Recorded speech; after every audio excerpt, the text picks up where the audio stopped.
الحمد لله الذي خلق الكون فنظمه، وخلق الإنسان وكرمه، وسن الدين وعظمه، ووضع البيت وحرمه، ورفع النجم وسومه، وسخر الطير وألهمه، وسير السحاب وكومه، وبعث العظم ورممه، وأنزل الكتاب وأحكمه، ورفع القمر وقومه، وخلق النحل وفهمه، وحفظ إبراهيم من النار وسلمه، ونادى موسى وكلمه، ووهب سليمان ملكا وفهمه، وأرسل محمدا بالحق وعلمه.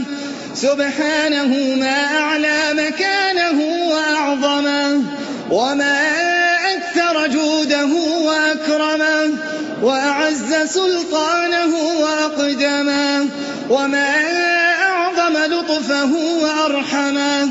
سبحانه من إله حليم ما أعظمه. صدق الله العظيم الذي أمات وأحيا، وأضحك وأبكى، وأنزل الماء وأجرى، وأنه هو رب الشعرى. له الحمد في الآخرة والأولى، وله الحمد ما أعطى وما أهدى، وهو الذي أخرج المرعى، وله المآل وإليه المنتهى.